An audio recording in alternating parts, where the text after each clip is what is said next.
Hello दोस्तों, नमस्कार। स्वागत है आप सभी का पीके एजुकेशन कोर्स पर। ये पूरी इंडियन पॉलिटी की सीरीज चल रही है, उसी में आज हम आगे डिस्कस करेंगे और जानेंगे मुख्यमंत्री पद के बारे में।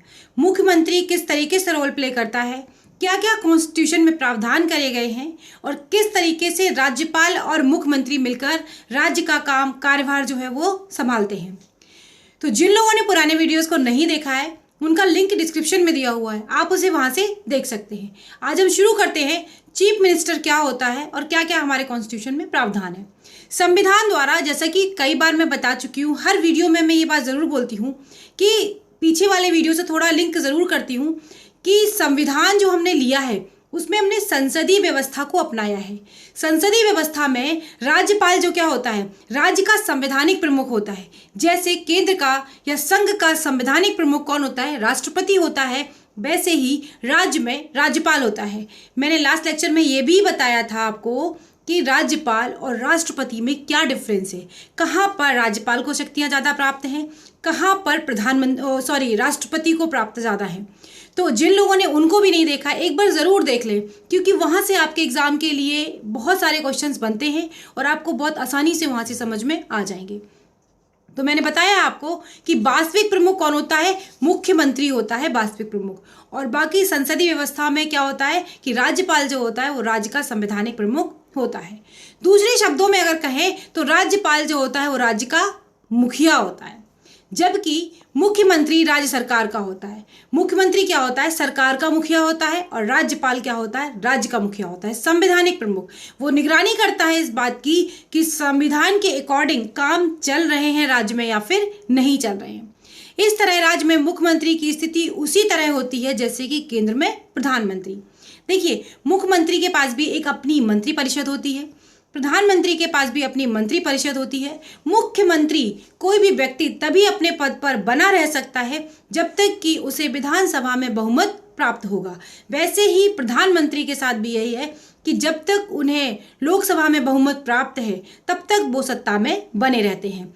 ये दोनों ही चीज़ें अगर आप कंपेयर करके समझेंगे और जानने की अगर पूरी कोशिश करेंगे तो अगर आपने प्रधानमंत्री की पद को बहुत अच्छे से समझा है, वो किस तरीके से अपना पद का निर्वहन करते हैं, लगभग वैसे ही राज्य की स्थितियों में भी मुख्यमंत्री के साथ भी बिल्कुल वैसा ही है, कुछ कुछ प्रावधानों को केवल छोड़कर। मुख्यमंत्री की नियुक्ति क्या है?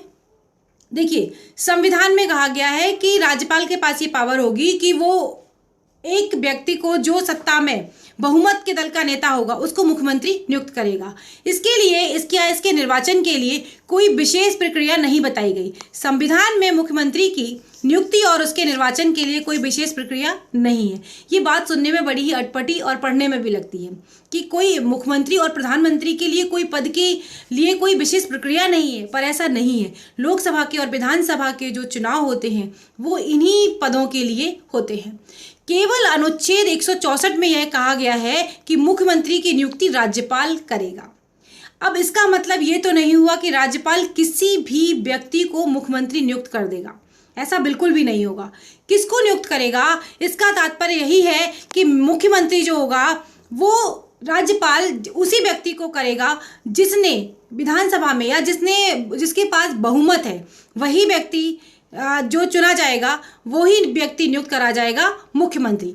अब इस चीज़ के लिए अगर देखते हैं लिखी हुई भाषा में, इसका तात्पर्य यह नहीं कि राज्यपाल किसी भी व्यक्ति को मुख्यमंत्री नियुक्त करने के लिए स्वतंत्र है, ऐसा नहीं है। संसदीय व्यवस्था में राज्यपाल राज्य विधानसभा में बहुमत प्राप्त दल के नेता को ही मुख्यमंत्री नियुक्त करता है। और लेकिन यदि किसी दल को स्पष्ट बहुमत नहीं होगा तो राज्यपाल क्या करेगा, अपने विवेकाधिकार का उपयोग करता है। अगर 2 पार्टियां हैं, 4 पार्टियां, लेकिन किसी को स्पष्ट बहुमत नहीं मिला है, जितनी सीटें आवश्यक हैं, तो फिर क्या होगा, वो उस हिसाब से वहां पर राज्यपाल अपने विवेक का इस्तेमाल करेगा और ये पूरा उसको कॉन्स्टिट्यूशन में अधिकार दिया गया है। ऐसी परिस्थिति में राज्यपाल सबसे बड़े दल या समूह के नेता को मुख्यमंत्री नियुक्त करता है। जो भी समूह या दल होगा उसका जो सबसे बड़ी पार्टी होगी उस समय पर उसी के व्यक्ति को या उसी के नेता को क्या करा जाएगा, मुख्यमंत्री नियुक्त करेगा। उसे 1 माह के भीतर सदन में विश्वास मत प्राप्त करने के लिए कहता है। देखिए, सदन की बात अगर कहें तो यहाँ विधानसभा और विधान परिषद की अगर बात हो रही है तो इसे अपना बहुमत साबित करना होगा किसी भी नेता को चुनना या नियुक्त करना तभी तक रहेगा जब तक कि उन्हें बहुमत प्राप्त है। अगर उनको बहुमत प्राप्त नहीं होगा तो वो मुख्यमंत्री पद पर नहीं रह पाएंगे। अब देखते हैं आगे क्या है। राज्यपाल अपने व्यक्तिगत फैसले द्वारा मुख्यमंत्री की नियुक्ति तब कर सकता है जब कार्यकाल के दौरान ही किसी की मौत हो जाए या कोई उत्तराधिकारी प्रॉपर तरीके से तय ना हो पाए। अगर कोई मुख्यमंत्री है और उसकी कार्यकाल के दौरान ही अगर मृत्यु हो जाती और उसका कोई उत्तराधिकारी भी नहीं है, हालांकि ऐसा होता नहीं है, क्या होता कि मुख्यमंत्री के पश्चात जो सत्तारूढ़ दल होता है, जो सत्ता में होता है, वो अपने किसी न किसी उभरते हुए नेता को मुख्यमंत्री नियुक्त करने की बात कर देता है और उस समय पर राज्यपाल के पास मुख्यमंत्री नियुक्त करने के अलावा और कोई भी विकल्प नहीं होता है।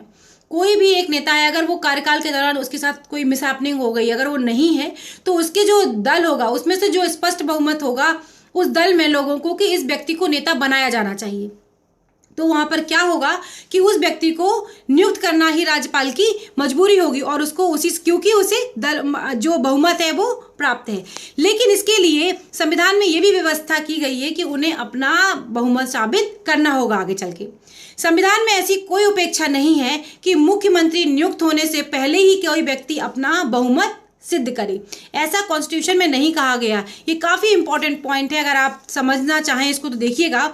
ये कहा जा रहा है कि कोई व्यक्ति जरूरी नहीं कि पहले से ही कोई व्यक्ति अपना बहुमत सिद्ध करे या जो सत्तारूढ़ दल है उसमें, लेकिन उसको 6 माह के भीतर बतौर राज्यपाल पहले उसे बतौर मुख्यमंत्री नियुक्त कर सकता है। फिर उचित समय के भीतर, मतलब कोई समय ऐसा दे दिया जाएगा कि उस समय के भीतर उसे बहुमत सिद्ध करना होगा।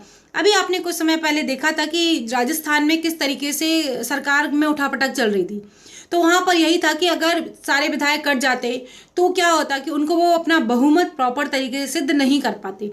अगर बहुमत सिद्ध नहीं कर पाते तो सरकारें गिर जाती हैं, और सरकार अगर गिर जाती तो दूसरे दल को आमंत्रण दिया जाता कि भाई आप सरकार में आए हैं, आप सत्ता को संभालें।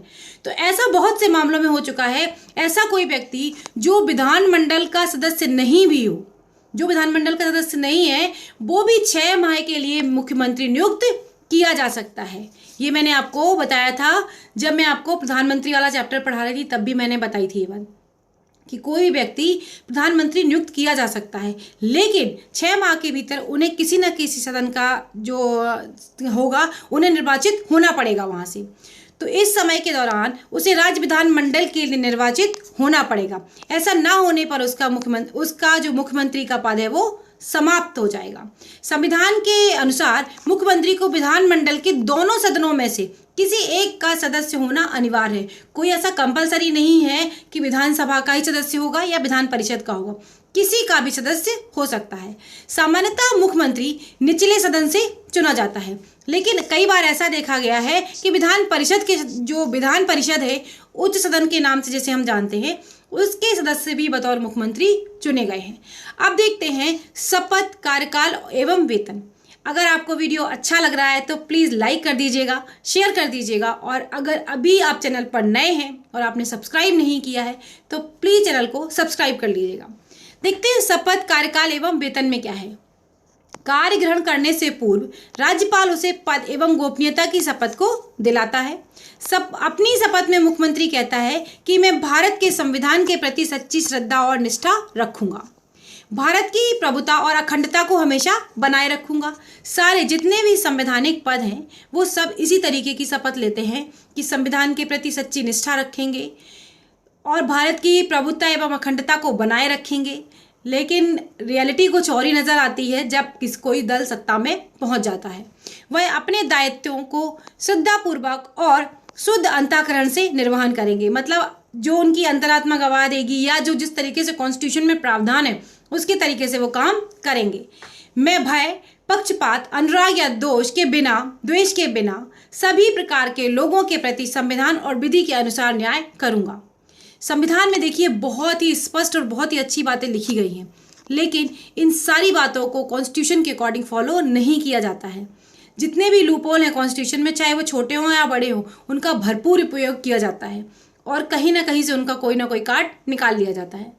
अपनी शपथ में मुख्यमंत्री वचन देता है कि जो विषय राज्य के मंत्री के रूप में मेरे विचार में लाए जाएंगे अथवा मुझे होगा कि किसी व्यक्ति या फिर एक समूह या व्यक्तियों के तबके के सिवाय जबकि ऐसे मंत्री के रूप में अपने कार्यों के सम्यक निर्वहन के लिए ऐसा अपेक्षित हो, मैं प्रत्यक्ष अप्रत्यक्ष रूप से संशोधित प्रकट नहीं करूंगा। इस पैराग्राफ का सीधा सा यही मतलब है कि अगर किसी व्यक्ति या समुदाय या समूह के लिए कोई भी इस तरीके का गलत होगा जो कॉन्स्टिट्यूशन के अकॉर्डिंग नहीं है या फिर उनके हित में नहीं होगा, तो मैं ऐसे काम को अपने संज्ञान में, चाहे मुझे प्रत्यक्ष हो या अप्रत्यक्ष हो, अगर आता है तो मैं उसको कभी भी अपनी मोहर या उसको संशोधित नहीं करूंगा। मुख्यमंत्री का कार्यकाल निश्चित नहीं है, ये बात भी बहुत समझने वाली है। मैंने जैसे कि आपको बताया है कि अगर सरकारें गिर जाती हैं तो इनका कार्यकाल बीच में ही समाप्त हो जाएगा, और ऐसा बहुत बार हुआ है। वह राज्यपाल के पश्चात पर्यंत पद धारण करते हैं। जो मुख्यमंत्री होता है और उसकी मंत्री परिषद है वो पूरी की पूरी राज्यपाल के अंदर पश्चात पर्यंत पद धारण करती है। इसका मतलब ये नहीं है कि राज्यपाल कभी भी उनको बर्खास्त कर सकता है। इसके पीछे एक टैगलाइन ये है कि वो तभी बर्खास्त कर सकते हैं जब उनका विधानसभा में बहुमत समाप्त हो जाएगा। राज्यपाल उन्हें तभी बर्खास्त कर सकता है, उसके अलावा बर्खास्त नहीं कर सकता। और जब तक मैंने बताया कि उन्हें विधानसभा में बहुमत प्राप्त है, उनको नहीं हटाया जा सकता। लेकिन यदि वह विश्वास खो देते हैं विधानसभा में तो त्यागपत्र दे देना चाहिए, अन्यथा राज्यपाल उसे बर्खास्त कर देगा। अब देख लेते हैं थोड़ा, मुख्यमंत्री के वेतन एवं भत्ते का निर्धारण राज्य विधानमंडल के द्वारा ही किया जाता है।